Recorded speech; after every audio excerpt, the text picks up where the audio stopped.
অনেক ক্ষুধা লাগছে, ঘরে কোনো তরকারি নাই, কি করি কীভাবে অল্প সময়ে রান্না করি। এর জন্য দেখেন পাবদা মাছের ঝোল রান্না করে নিলাম। তো হ্যালো বন্ধুরা, আসসালামু আলাইকুম। আশা করি সবাই ভালো আছেন। ইসমানুর রেসিপিতে আপনাদের সকলকে স্বাগত। তো চলেন দেখা যাক কীভাবে আমি খুব অল্প সময়ে পাবদা মাছের ঝোল পেঁপে দিয়ে রান্না করে ফেলি। তো এখানে অর্ধেকটা পেঁপে আমি খুব ফালি ফালি করে পাতলা পাতলা করে কেটে নিয়েছি। তারপরে 5-6 পিস পাবদা মাছের ভালো করে পরিষ্কার করে এর মধ্যে দিয়ে দিলাম। তারপরে পেঁয়াজ কুচি, কাঁচামরিচ কুচি এর উপর দিয়ে দিলাম একটু পেঁয়াজ বাটা, হালকা একটুখানি রসুন বাটা এবং জিরা বাটা।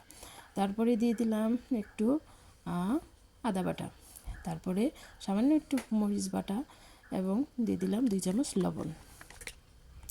তারপরে এর মধ্যে কিছু পরিমাণে লাল মরিচের গুঁড়া এবং হলুদের গুঁড়া, জিরার গুঁড়া, এসব কিছু গুঁড়া দিয়ে তারপরে এটাকে আমি ভালো করে মিক্স করে নেব। হ্যাঁ, এর মধ্যে দিয়ে দিচ্ছি আমি সরষের তেল। তারপর সরষের তেলটা দেওয়ার পরে এটা ভালো করে মাখিয়ে নেব। এই সরষের তেল দেওয়ার পরে মাখার পরে যে একটা স্মেল আসে, তো তখন মনে হয় কাঁচা অবস্থায় খেয়ে ফেলি। তো এইভাবে ভালো করে মাখিয়ে রান্না করলে তরকারিটা অনেক মজা হয়। তো খুব অল্প সময়ের মধ্যে এভাবে তরকারিটা রান্না করলে দেখা যায় যে সময়ও কম লাগে, তরকারিটা মজাও লাগে।